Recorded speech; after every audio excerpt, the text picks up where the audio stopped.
Yeah,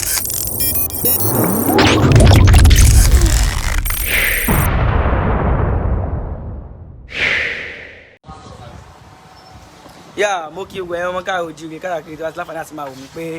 ẹ kú dédé àkókò yìí mo kí yín tẹ̀lé tẹ̀sán mo kí yín tó lógun. Yeah, mo fẹ́ pass formation fún wa lórí ọ̀rọ̀ bí Lagos State Mega Rally ṣe máa lọ and kí ni àwọn nǹkan tó yẹ kí gbogbo wa ní láti kọ́kọ́ ṣe àmójútó sí and kí làwọn nǹkan tá a gbọ́dọ̀ láti ní láti kọ́kọ́ ṣọ́ra fún. Kí ni àwọn nǹkan tí ó yẹ kí gbogbo àwọn káàrọ̀ oòjíire mójútó lórí ọ̀rọ̀ Lagos State Mega Rally. Rally tá à ń pè ní Lagos State yìí not going back ní gẹ́gẹ́ bí olóyè Sunday Adéyẹmọ Ìgbòho sọ fún wa pé gbogbo ẹ̀mọ káàrọ̀ oòjíire rally tó máa wáyé ní Lagos State yẹn o gbogbo yín wá la fẹ́ kí ẹ jáde gbogbo state kẹ́ báyìí kẹ́ wà ẹ jẹ́ kí gbogbo àjọ move at once kájọ wọlé sí Lagos State ẹ má yẹ ká bẹ̀rù ẹ jẹ́ ká nígbà pé rally tá à ń pè yìí ó máa jẹ́ nǹkan tá a máa jẹ́ ká gbà yín mọ̀ pé lóòótọ́ a nílò láti lè jẹ́ ká yé mọ̀ pé kí gbogbo àgbáyé mọ̀ pé gbogbo àgbáyé mọ̀ pé àwọn ilẹ̀ Yorùbá dá dúró gẹ́gẹ́ bí ilẹ̀ olómìnira káàrọ̀ oòjíire. Mo ń bẹ àmúrò wà gbogbo ẹ̀mọ káàrọ̀ oòjíire ẹ má yẹ ká bẹ̀rù ẹ má yẹ ká jẹ́ kí ojú ti àwọn táwọn bẹ̀rẹ̀ fún Yorùbá nìṣan ibikíbi táwa ká wà ẹ jẹ́ kí gbogbo wa gbéra ká dìde ká jáde tán ká dẹ̀ gbìyànjú agbára wa láti lè jẹ́ kí gbogbo wa mọ̀ pé Lagos State Mega Rally yìí ló máa jẹ́ rally kan tí gbogbo àgbáyé ń gbìyànjú tí wọ́n ń fi ojú wò pé àwọn máa fi ìwúrà tó lọ́la níkànṣe àbí àníkànṣe. Àwọn fọ́nrán sì sọ fún pé ìṣẹ̀lẹ̀ tó ṣẹlẹ̀ ní Ọ̀fà Kwara ní ọjọ́ sátidé tó lọ náà ni tí a lọ sí Ọ̀fà Kwara àwọn kẹta rí tó jẹ́ nǹkan ìpínlẹ̀ níbẹ̀ ẹ má yẹ kó mo tún sọ àlọ́ ṣe rí irú ẹ̀ ò lè má máa wáyé. Àkọ́kọ́ náà ni pé àwọn àti lọ rálì tipẹ́tipẹ́ tá a ti ń lọ tá a dẹ̀ ń bọ̀ tá a dẹ̀ ṣe ìwà tí wọ́n fẹ́ ká ṣe ṣùgbọ́n a rí ká dúpẹ́ lọ́wọ́ ọlọ́fà ọ̀kọ̀fà pé wọ́n kú sẹ́ta takuntakun lórí títẹ̀ tí wọ́n ṣe because àwọn náà mọ̀ pé nǹkan ò ní ṣẹlẹ̀ bẹ́ẹ̀ kó má ní ọwọ́ ọba ìlú nínú ìgbà tó wọlé lásìkò oríṣiríṣi àwọn ìṣàlẹ̀ ìṣòro ẹgbẹ́ tí mo débẹ̀ mo kọ́kọ́ sọ̀kan fídíò pé lájọ́ tí mo ti lọ sí rálì mi ò lọ rálì báyìí rí débi pé a fẹ́ wọlé sójà ńlá sì máa sọ fún wa pé àwọn òkè sí mítẹ̀tẹ̀lẹ̀ ọ́dà tí wọ́n fún àwọn ni pé káwọn wá dúró mi kégbé because àwọn ti lè rí sáwọn olórí mídíà pé àbọ̀ wá pa ọba ìlú yẹn a lè gbọ́ pé wọ́n fẹ́ distract wa ni wọ́n ìtẹ́lẹ̀ ṣe nígbà ni pé kí a lè dá wàhálà sílẹ̀ so lẹ́tà wàhálà wàhálà ìsìnkà kẹ́lẹ́ mú wa pé àwọn aláwa da ìlú Ọ̀fà rú èyí tí wọ́n ń plan fún wa lọ́jọ́ ìyẹn buhari gbọ́dọ̀ pé àwọn ọlọ́run náà jẹ́ ọmọ tó jẹ́ pé ọlọ́run fún ní ọgbọ́n àti ọgbọ́n àpilẹ̀ dá pé bí nǹkan ṣe rí yìí ó ní bí wọ́n ṣe máa ń ṣe nílẹ̀ káàrọ̀ oòjíire aláti kọ́kọ́ plan fún nǹkan tó wá ṣẹlẹ̀ tó wá ti wá ṣẹlẹ̀ báyìí náà ó gba ọgbọ́n aláti kọ́kọ́ ronú pé ok ó ti wáyé báyìí náà kí ni pátọ́ ká ṣe lórí nǹkan yẹn ni pé lọ́kẹ́ gbogbo wa mú wa ká kúrò níbẹ̀ tó wá rí fídíò nínú àwòrán tí wọ́n gbé káàkiri èmi ni mo wà níwájú àwòrán yẹn tó wá ẹgbẹ́ ẹ̀dẹ́mídẹ́ ń bílẹ̀ Yorùbá jà ṣe bọ́mọ Yorùbá ní ó ní ẹ ó dẹ̀ sọ àwọn àṣíkọ̀ kan fún akẹ́kọ̀ọ́ kò ṣe máa sọ lórí afẹ́fẹ́ tó yẹ pé òun kí wọ́n láyé iṣẹ́ tí wọ́n rán gan kò wú láti jẹ bọ̀ àwọn tó rán jùlọ láti ẹ̀kọ́ jẹ bẹ́ẹ̀ nígbà tó fọ́nà pé ọlọ́sìn àpá náà ṣùgbọ́n sílẹ̀ fún pé Ọ̀fà Mega Rally ó load Ọ̀fà Mega Rally ó load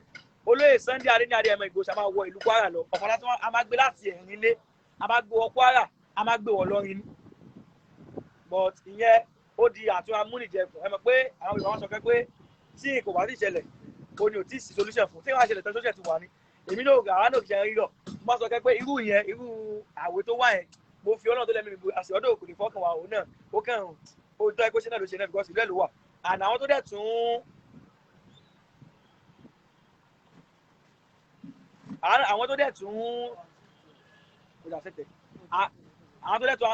tún tó tájọ wá ní tí wọ́n jọ wá ṣùgbọ́n tẹ́kẹ̀ mi ṣe sùúrù lórí ẹni pé àwọn náà rọ̀ nípa má lè dà lẹ́rú ẹnìkan nínú wa gan nínú ẹnìkan pé nínú wa àwọn òwe tájọ wá yẹn wọn tó dé wà lọ́nà kan kó kúta máa gbà ó jẹ́ ẹnìkan pé náà bá nù wà but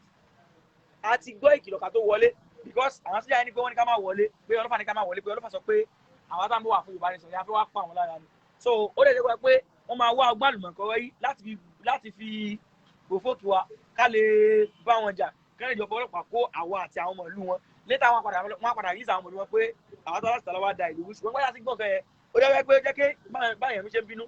aláṣẹ máa ká mọ̀ dá pé ẹ má yẹ ká jà ẹ ká ní sùn because tábánìkà jà ń bí báyìí sìn ọgbọ́n àti ba iṣẹ́ ta gbé dání jẹ́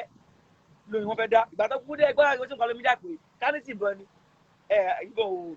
ìbọn yìí kò free everybody one big but tábánà bá wọn jà sí wọn máa táàgì wa lóko tó kù ṣètò àbọ̀ àríwé wọn pé a lọ a dẹ̀ bọ̀ ṣùgbọ́n Mega Lagos State wọn yẹ kó gbọ́ àmọ̀ kẹ̀kẹ́ pé no going back ni olóyè Sunday Adéyẹmọ Ìgbòho sọ ma pé a máa wọ Èkó lọ́jọ́ sátidé tí gbogbo ẹ̀mọ́ káàárọ̀ òjìrè kẹ́ẹ̀dẹ̀ dìde ẹ kí gbogbo wa gbìyànjú ká ṣe pátọ́ ẹ kí gbogbo wa ká ṣe pátọ́ ẹ ká kó because ẹ mọ̀ àmọ́ ẹ̀fà kékeré fílẹ̀ kan ṣe pé ẹ jẹ́ kí gbogbo wa lọ sáà pé after Lagos mega rally sì máa hold ní Kwara a máa gba ẹ̀rìn wọlé sí Ọ̀fà ló wọ̀ Ìlọrin so ìyẹn omi ẹni sìn àti báyìí lálọ́ àwọn aláàlẹ́ ṣe àbí àwọn ẹ̀jẹ̀ ẹ̀kọ́ gbòmìnira ṣíkàbọ̀ tó ṣe kò sí ẹ̀kan ó kọ Ọlọ́run máa mú wa Ọlọ́run máa wá dínú wọn lọ irú bẹ̀yẹ kò kí ń ṣe ibi tí nǹkan báyìí lè ṣẹlẹ̀ sọ fẹ́ pé kò kí ń ṣe ibi tó yẹ pé a lè lọ ká máa bẹ̀rù rárá àlẹ́ ńlá àlẹ́ òwúrẹ́ ká máa ṣe àbí ká máa ṣe àwọn akólé kó ọ̀nà lọ́gbọ́n tó bá lọ́dún kọ́sá kábẹ́ pé ibẹ̀ yẹn kéré kọjá tí wọ́n gbé tí wọ́n dẹ́wò bọ́ agbọ́dọ̀ pé àwọn tá lọ náà á kéré jọjọ ní òǹkà because awareness la fẹ́ lọ fi ṣe pé ká fi ṣe awareness ni bọ̀ agbọ́dọ̀ pé kò wọn àríyàn kan ṣe gbogbo ẹni wọ́n kẹ́rin halẹ̀ ní àríyàn òṣìṣẹ́ náà àdẹ̀ lọ àwọn náà làgbà kọjá àdẹ̀ lọ kálukú bá ṣe lọ but tá sọ fún pé we are coming back sí Kwara State so àdẹ̀ máa gbá.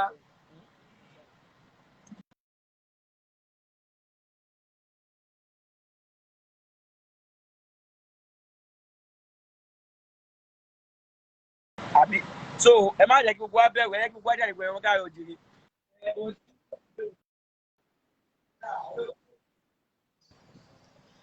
ẹ káàárọ̀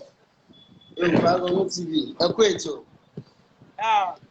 bọ́dà mi fẹ́ kí ẹ má bínú jáde pé bí tí mo wà ó fi bẹ́ẹ̀ ń pa ìwo díẹ̀díẹ̀.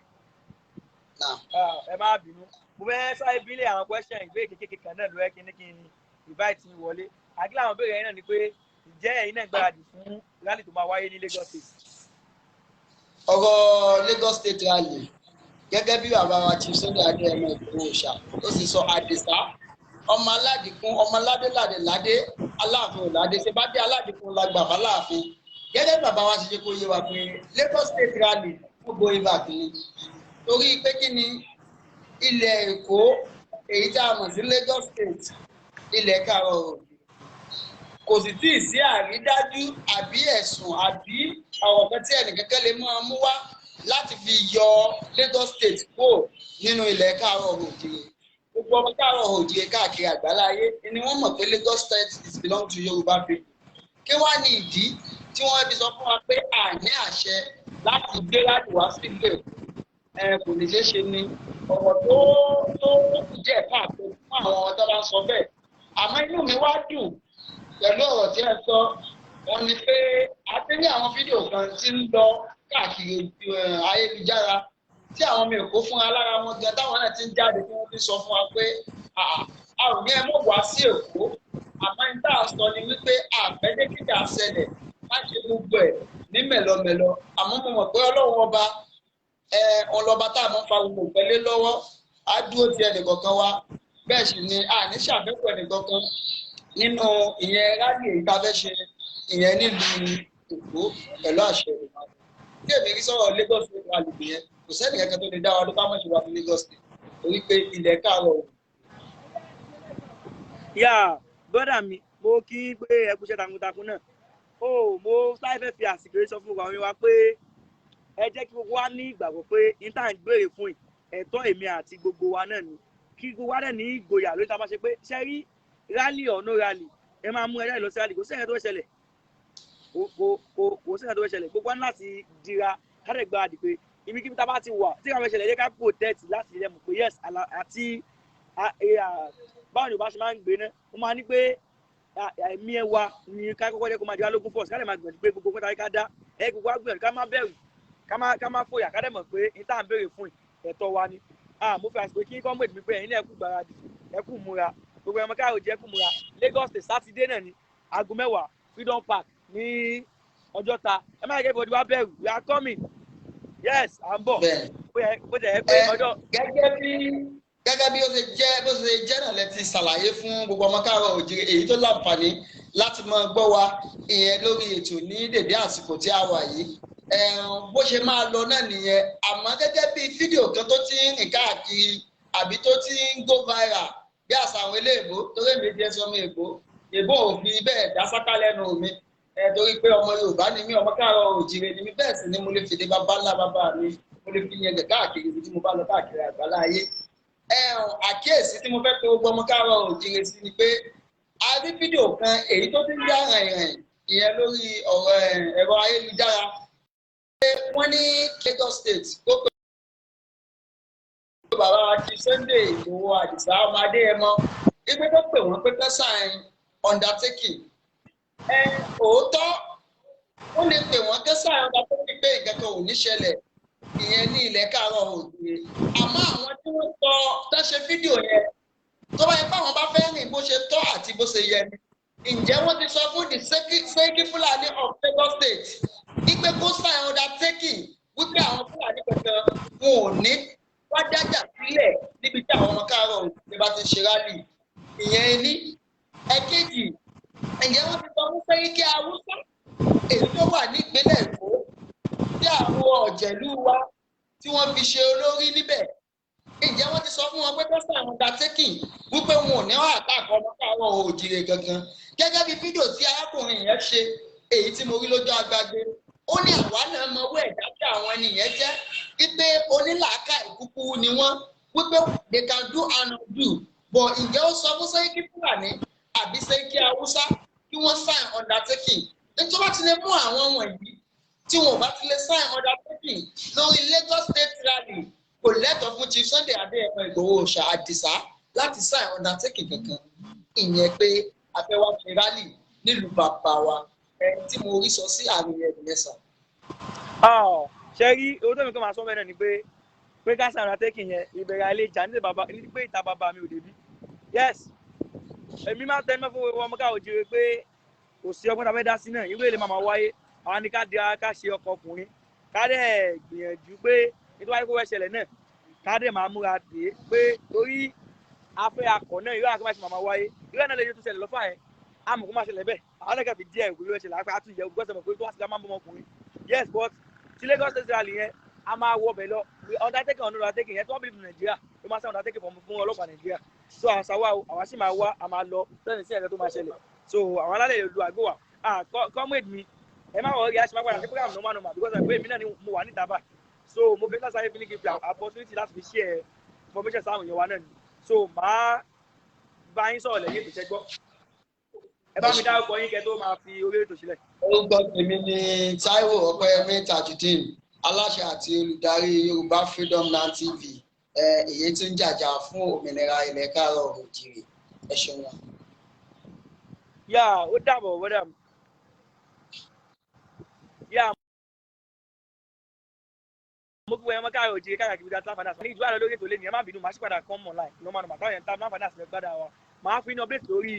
mega rally Ọ̀fà kí ló fà tó fi rí bẹ́ẹ̀ kí làwọn àṣekẹ́ tó pamọ́ nínú mega rally tó ṣẹlẹ̀ Ọ̀fà tó fi rí báyẹn irú pa ogun àti pé kí ní ìtàn tó ń bọ̀